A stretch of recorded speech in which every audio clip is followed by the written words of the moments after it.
Hi hello నమస్తే నేను మీ బాసాని మమత విక్రమ్ టీవీకి స్వాగతం సుస్వాగతం. ఈరోజు మంచితనానికి మారుపేరు, ఎంతో మంది ప్రజలకు సాయం చేసిన వ్యక్తి, అలాగే ఏదున్నా సరే ముక్కుసూటిగా మాట్లాడే వ్యక్తి ఈరోజు మనతో ఉన్నారు. ఆయన ఎవరో మీ అందరికి ఆల్రెడీ తెలుసు, కానీ మీ అందరికీ కొత్త రూపంలో పరిచయం చేద్దామని నేను తీసుకొచ్చిన ఆయన ఎవరో కాదు, ఓల్డ్ సిటీ సూర్యాబాయ్. ఇప్పుడు మనతో ఉన్నారు. ఆయనతో మాట ముచ్చట ఏందనేది మనమే తెలుసుకుందాం. నమస్తే సూర్య. నమస్తే అమ్మా, జై శ్రీరామ్. బాగున్నావా?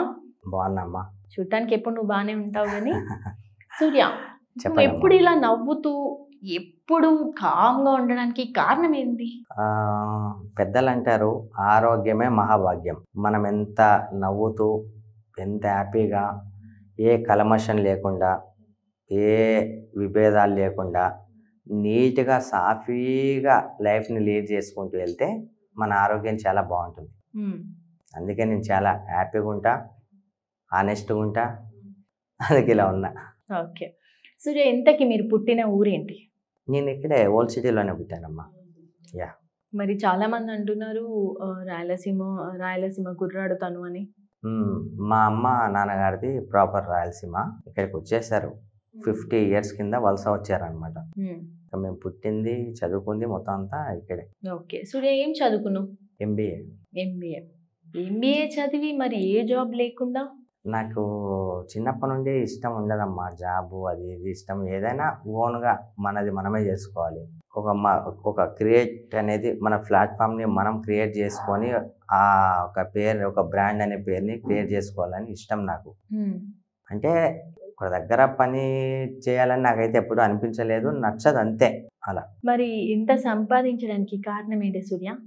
అంటే నాకు కష్టం విలువ తెలుసు. చిన్నప్పటి నుంచి మా అమ్మ నాన్న బాగా డబ్బులో పెంచారు నన్ను. కష్టం విలువ తెలుసు, బ్రతుకు విలువ తెలుసు, ఆకలి విలువ తెలుసు. అన్నీ మా తల్లిదండ్రిని చూసి పెరిగా నేను. ప్రతి ఒక్కటి నాకు తెలుసు. ఉన్నప్పుడు ఎలా ఉంటారు, లేనప్పుడు ఎలా ఉంటారు. డబ్బులు ఉంటేనే ఈ సొసైటీలో కావచ్చు, ఫ్రెండ్స్లో కావచ్చు, రిలేటివ్స్లో కావచ్చు, డబ్బులు ఉంటేనే విలువ. డబ్బులు లేని వాళ్ళకి విలువ లేదు. అయితే మా దగ్గర బాగా డబ్బులు ఉన్నప్పుడు అందరు వచ్చేది. ఒకటేసారి మమ్మీకి అలా అయిపోవడం, డబ్బులు లాస్ అయిపోవడం, అలా జరిగిపోవడం వల్ల ఎవరు మమ్మల్ని పట్టించుకోలే. అందుకు నాలో అందరూ చాలామంది ఇంకా అయిపోయింది నా పని అని అనుకుంటారు. అలా ఎవ్వరు అనుకోకండి. ఎందుకంటే మనకు ఉన్నది ఒక్కటే లైఫ్, చిన్న జీవితం. అది కొంతమంది భయపడి అండ్ ఏం చేయాలో అర్థం కాక సూసైడ్ అవి చేసుకోవడం. సూసైడ్ చేసుకునే దాని మీద చూపించే అంత ఇంట్రెస్ట్ బతికి సాధించాలా.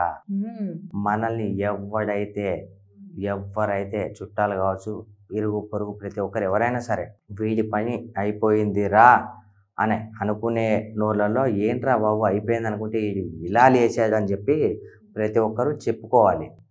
అలా నేను కృషి చేసా కాబట్టి, కష్టపడ్డా కాబట్టి, అండ్ మనం చేసే పనిలో నేను మంచిని వెతుక్కుంటా. మంచికి దేవుడు ఎప్పుడు సపోర్ట్ ఉంటాడు.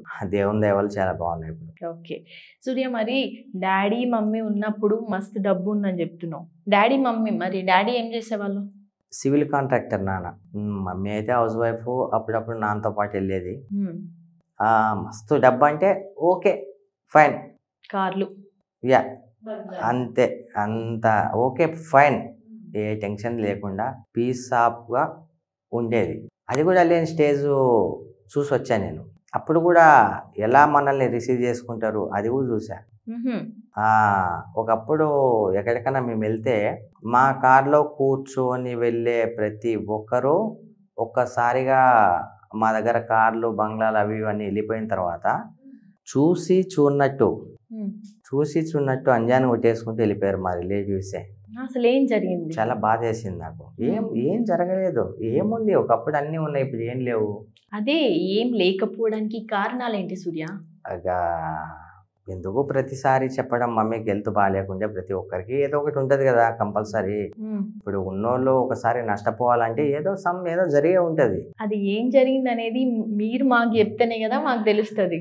తెలుసు, ప్రజానికానికి ప్రతి ఒక్కరికి తెలుసు. పదే పదే ఎందుకంటే మన అనుకున్న వాళ్ళకి పెట్టా అని చెప్పుకుంటే నాకు కూడా సాటిస్ఫై అనిపించదు, చూసే వాళ్ళకి కూడా మంచిగా అనిపించదు. పెట్టి వీడు ఎన్నిసార్లు చెప్తున్నారేంటి అని.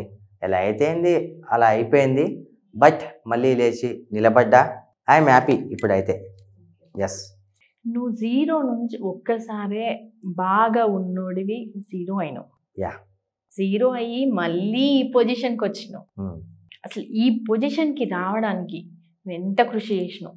అమ్మా, ఈ పొజిషన్కి రావడానికి ఎంత కృషి చేసినావు అనేదానికన్నా ఎంత నాలో నేను కృంగిపోయా, ఎంత నేను 4 గోడల మధ్య ఏడ్చుకున్నా, ప్రతి ఒక్కటి ఎలా గుర్తు చేసుకున్నా. కానీ నేను ఓడిపోయాను అని ఫీల్ కాలే. నేను చనిపోవాలి, నాకు ఎందుకు ఈ లైఫ్ అని నాకు ఎప్పుడు మైండ్లో రాలే. ఇలా చేశారు కదా, వీళ్ళ తల దన్నేలాగా నేను బ్రతికి చూపించాలి అని మైండ్లో ఫిక్స్ అయిపోయినా. నేను ఎవరిని మనిషిని నమ్మను, నేను ఏ మనిషిని నేను నమ్మను. దేవుని మీద భారం వేసి, దేవుడా నేను గెలిచి ఓడిపోయినోడిని, మళ్ళీ నాకు గెలవడం నాకేం పెద్ద విషయమేం కాదు. ఆ గెలుపు వైపు నువ్వే నాకు దారి చూపించని చెప్పి దేవుణ్ణి తలుచుకున్నా. రియల్ ఎస్టేట్ అని అదని ఇదని కష్టపడ్డా, బాగా కష్టపడ్డా. అంత కష్టపడ్డందుకే ఇప్పుడు నీ ఇలా అయ్యా. పిరికోని కాదు, నీ భయపడిన దేనికి. నాకు ఈ ఈర్ష్య, ద్వేషాలు, కోపాలు అవి ఇవన్నీ నాకు ఎక్కువ ఉండవు. నేను పెద్దగా దాని గురించి పట్టించుకోను. దాని గురించి పట్టించుకొని ఆలోచన అంతా వేస్ట్ చేసి అన్నీ దానివల్ల నష్టపోవడం నాకు అసలే నచ్చదు. ఏ విషయాన్ని ఎక్కువ నేను సీరియస్గా తీసుకోను. మన పని అయిందా లేదా, మనం ఒక పని మీద వెళ్తున్నాం, పని సక్సెస్ కావాలి, ఎప్పుడైనా నేను పాజిటివ్గా ఆలోచిస్తా. నెగిటివ్గా ఎప్పుడు ఆలోచించను. నెగిటివ్ వైబ్రేషన్ కూడా నా చుట్టుపక్కల రానియను. నా పాజిటివ్నిటీ, నా జెన్యూనిటీ ఈరోజు నన్ను ఈ స్థాయిలో కూర్చోబెట్టింది. సూర్య, మరి ఈ బంగారం అంతా ఎందుకు కొనుక్కున్నావు? అంటే నా ఫ్రెండ్స్ అందరూ బంగారం వేసుకునేటోళ్ళు అనమాట. చాలామంది బంగారం వేసుకుంటుంది. నేను అంత వేసుకోకపోయేటోని. డబ్బులున్నా కొనుక్కునే స్టేజ్ ఉన్నా కూడా అంత ఇంట్రెస్ట్ ఉండేది కాదు. మా అమ్మ అంటూ ఉండేది అప్పుడప్పుడు, నీ ఫ్రెండ్స్ అందరు వస్తారు కదా, నీ బర్త్డేస్కి అండ్ పార్టీస్కి అందరు వస్తారు కదా, వాళ్ళంతా వేసుకుంటారు, నీ కొనుక్కునే స్థాయి ఉండి కూడా నువ్వు ఎందుకు అంతా వేసుకోవు అంటే, చిన్నగా ఉన్నాయి కదా చాలా అంటే మా అమ్మ సాటిస్ఫై అయ్యేది కాదు. నువ్వు కూడా వాళ్ళతో బరాబర్ నాకు చూడాలని ఉంది బయట అని అనేది. అప్పుడు అంత ఇంట్రెస్ట్ లేకుండే. ఇక దాని తర్వాత ఇవన్నీ గుర్తొచ్చి ఒకటేసారి లాస్ అయ్యా, మళ్ళీ సంపాదించా. మా అమ్మ డ్రీమ్ ఇది, నీ ఇలా గోల్డ్ వేసుకొని ఉండాలి అని. మా అమ్మ కోసం వేసుకున్నా అంతే. మీ అమ్మ చనిపోవడానికి కారణం ఏంది? మా అమ్మకి హెల్త్ ఇష్యూ వల్ల చనిపోయింది మమ్మీ. ఓకే. మీ డాడీ మరి ఉన్నారు, నాన్నగారు ఉన్నారు. ఇప్పుడు ప్రెసెంట్ ఆయన ఏం చేస్తున్నారు? ఖాళీగానే ఉన్నారు ఇప్పుడు. ఖాళీగానే ఉన్నారు. సో సూర్య, చేతికేదో రెడ్ కలర్ కట్టిను, ఏంటిది అది? ఇది అంటే ప్రతి ఒక్కరికి ఒక సింబల్ అనేది ఉంటుంది కదా. ఇది ఓల్డ్ సిటీ సూర్యాబాయ్ సింబల్ అది. ఓకే. ఎప్పటి నుంచి స్టార్ట్ చేసినావు కట్టడం? ఐ థింక్ ఒక 1 month అయింది. 1 month అయింది. ఎందుకు కట్టవలసి వచ్చింది అసలు? అది ఎందుకు కట్టవలసి వచ్చిందంటే, దీంట్లో చాలా చూడ్డానికి రెడ్ ఉంటుంది కానీ పాజిటివ్ వైబ్రేట్ కనిపిస్తుంది ఆ బట్టలో. చూడ్డానికి చాలా రఫ్ కనిపించి చాలా మంది అనుకుంటారు నెగిటివ్గా అని చెప్పి, కానీ పాజిటివ్ వైబ్రేషన్స్ చాలా ఉంటాయి. ఈ జెండాకి జెండా కావచ్చు, ఒక క్లాత్ కావచ్చు, ఏదన్నా కావచ్చు, దీనికి చాలా పవర్ ఎక్కువ. ఇది కట్టుకున్నోనికే తెలుస్తుంది.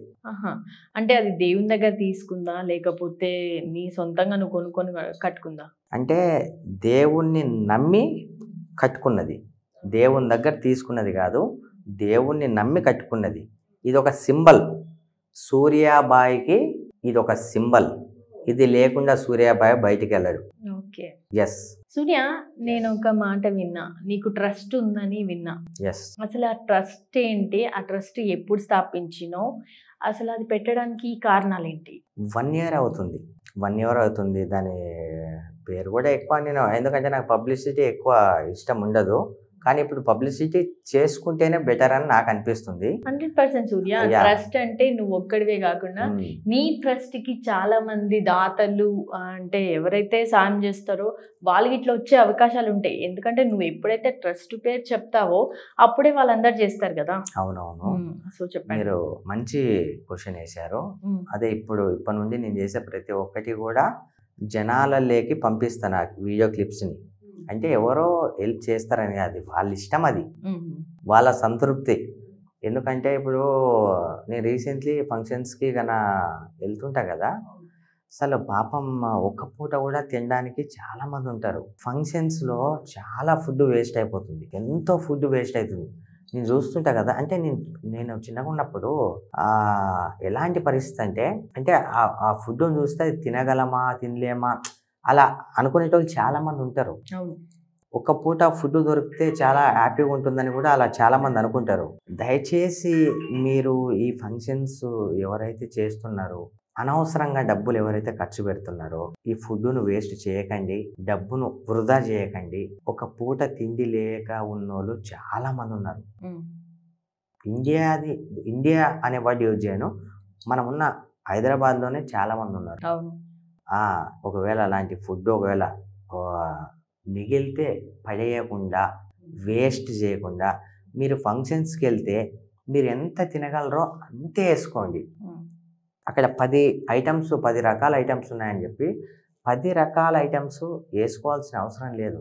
మీకు నచ్చింది ఒక్క ఐటమ్ వేసుకోండి. అన్నీ పడేస్తున్నారు, ఫుడ్ చాలా వేస్ట్ అయిపోతుంది. దయచేసి ఫుడ్ వేస్ట్ చేయకండి. మేము డబ్బులు అడుక్కోవట్లేదు, మీరు పడేసే ఫుడ్ పడేయకండి, మా ట్రస్ట్కి పంపించండి. దయచేసి అందరినీ నేను రిక్వెస్ట్ చేస్తున్నాను.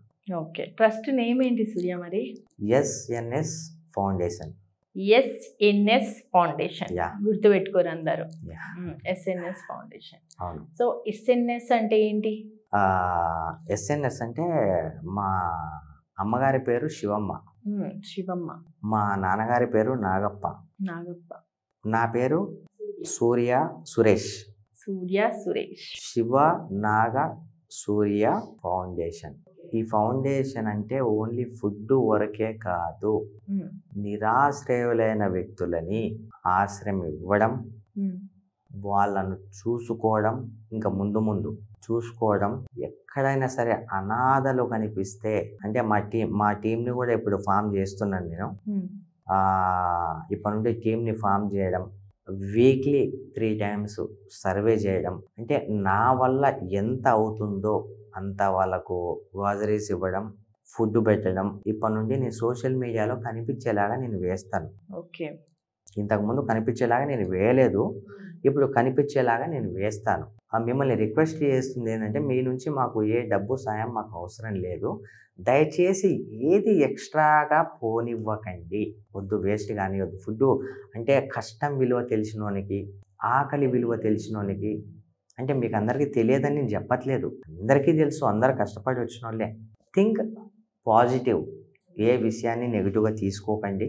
వీలైతే హెల్ప్ చేయండి ప్లీజ్. అసలు ఈ సంస్థ, అదే మీరు చెప్పే ఫౌండేషన్, ఇది ఎక్కడుంది?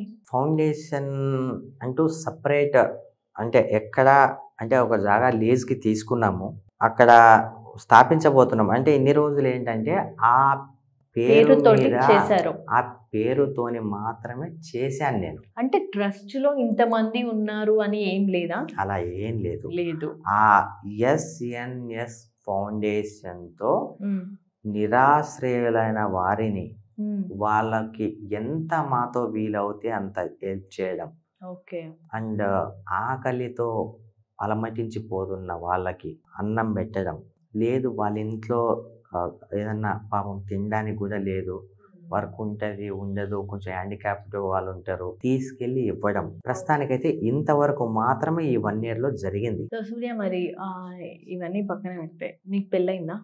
పెళ్ళయిందమ్మా. పెళ్ళయింది అంటే ఇప్పుడు ఉన్నారా ప్రజెంట్ మేడం గారు? కొంచెం అనుకోని కారణాల వల్ల దూరం అయిపోయాము. పిల్లలు ఏమన్నా? ఒక పాప ఉందమ్మా. పాప ఉంది. ఓకే. సూర్య, మరి నీకు చాలా మంది అమ్మాయిలు ప్రపోజ్ చేస్తూ ఉంటారు కదా, ఎంతమంది ప్రపోజ్ చేశారు? చేస్తారమ్మా, ఇప్పుడు ఎందుకు చేయరు చెప్పు. ప్రతి ఒక్కరు ప్రపోజ్ నచ్చితే ప్రపోజ్ చేస్తారు. నాకు అలాంటి ఇంట్రెస్ట్ ఏం లేదమ్మా. నాకు లేదు, ఇంట్రెస్ట్ లేదు. అస్సలు లేదు. లేదమ్మా, ఇంట్రెస్ట్ లేదు. ఒక క్వశ్చన్ అడుగుతా సూర్య. చెప్పండి అమ్మా. వాళ్ళు నీ బంగారం చూసి నీకు ప్రపోజ్ చేస్తున్నారా, లేకపోతే మీరు మంచిగా మాట్లాడతారు, మీరు ఎప్పుడు ఇట్లా సంతోషంగా ఉంటారని చెప్పి నేను చూసి ప్రపోజ్ చేస్తున్నారా? వాళ్ళు ఏం చూసి ప్రపోజ్ చేస్తున్నారో నాకైతే తెలియదు, కానీ వాళ్ళు ఏం చూసి ప్రపోజ్ చేసినా సరే నాకైతే ఇంట్రెస్ట్ లేదు. కాదు సూర్య, అంతమంది ప్రపోజ్ చేసినప్పుడు మీకు ఒక్కరు కూడా నచ్చలేదా? నచ్చడం కాదు, ఫస్ట్ ఆఫ్ ఆల్ ఇంట్రెస్ట్ లేదు అని చెప్తున్నాను. అసలే లేదా?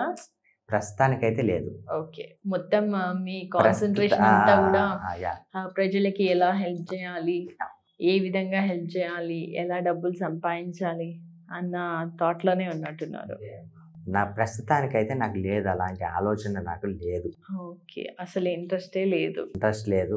చూద్దాం, మన చేతుల్లో ఏముందమ్మా. ఎప్పుడు ఏ టైంకి ఎలా రాసి పెట్టి ఉంటే అలా జరుగుతుంది. ఎప్పుడు ఎవరిని ఎలా దగ్గర చేయాలి ఆ దేవుడు రాసి పెట్టేసి ఉంటాడు. మనం వెతుక్కునే అవసరం లేదు, వాళ్ళు నా దగ్గరకు వచ్చి ప్రపోజ్ చేయాల్సిన అవసరం లేదు. మనం వెళ్ళే జర్నీలో సాగిపోతుంటుంది అంతే, మనకే తెలియకుండా జరిగిపోతుంటుంది. ఓకే సూర్య, ఎన్ని క్వశ్చన్లల్లా అసలు నువ్వు బాగా సంతోషపడ్డ క్షణాలు ఏంటి? సంతోషపడ్డ క్షణాలు ఏంటంటే అమ్మా, అయిపోయిందిరా వీని పని, ఇంకా వీడు వేస్ట్ రా, ఇంకా వీడు దేనికి పనికిరాడు, వీనికి ఒక విల్ పవర్లా ఉన్న వీళ్ళ మమ్మీ చనిపోయింది, ఎనఫ్ వీని లైఫ్ అని అనుకున్నారు. కానీ వాళ్ళు అనుకున్న దానికి విభిన్నంగా ఇది నేను అని చూపించుకొని నా కాలర్ ఎగరేసిన తల ఎత్తిన రోజు అది నా ఫస్ట్ హ్యాపీనెస్. ఎందుకంటే మనల్ని ఎవరైతే రిజెక్ట్ చేస్తారో మళ్ళీ వాళ్ళు ఇన్విటేషన్ ఇవ్వడానికి మన ఇంటికి వస్తే, మళ్ళీ మన గుమ్మం తొక్కితే, మళ్ళీ మీతో రిలేషన్షిప్ కావాలని వస్తే ఆ కిక్కే వేరు. గెలిచా నేను, అది హ్యాపీ. మరి నువ్వు బాగా బాధపడ్డ క్షణాలు ఏంటి? బాధపడ్డ క్షణాలు చాలా ఉన్నాయి. బాధపడ్డ విషయాలు చెప్పుకోవాల్సిన అవసరం లేదు, సంతోషమైన విషయాలు చెప్పుకుందాం. బాధపడ్డ విషయాలు మనం చెప్పుకొని, మనిషికి బాధలు, కష్టాలు, హ్యాపీనెస్లు అన్నీ వస్తాయి. నువ్వు ఉట్టి ఇష్టాల గురించి, హ్యాపీనెస్ల గురించి చెప్పుకుంటే బాధపడ్డ క్షణాలు ఎవరు చూడాలి? అమ్మా, ఒకటి ఏంటంటే నాది ఎలాంటి మనస్తత్వం అంటే చాలా సున్నితంగా ఉంటాను నేను. మంచిని 10 మందికి పంచి సంతోషపడతా. నా చెడును చెప్పి, అంటే అందులో చెడు కావచ్చు, అశాశ్వతమైన జీవితం గడపడం కావచ్చు, ఇవన్నీ విషయాలు చెప్పి అండ్ చూసే వాళ్ళను కూడా ఎందుకు బాధ పెట్టడం? ప్రతి ఒక్కరికి ప్లస్ మైనస్ సహజం. మీరు అన్ని ప్లస్లే చెప్తున్నారు, మరి మైనస్లు ఎందుకు చెప్తలేరు? అవసరం లేదమ్మా. ఇప్పుడు మనం మోటివేషన్ వర్డ్స్ ప్రతి ఒక్కరికి చెప్పాలి, కానీ ఇలా అయింది అని చెప్పకూడదు. నేను చెప్పను, ఎక్కడ చెప్పకూడదు. చెప్పు అంతే.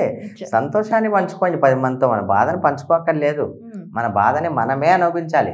చాలా మంది అంటుంటారు మన బాధని 10 మందికి పంచుకుంటే తగ్గిపోతుందని, కానీ తగ్గదు.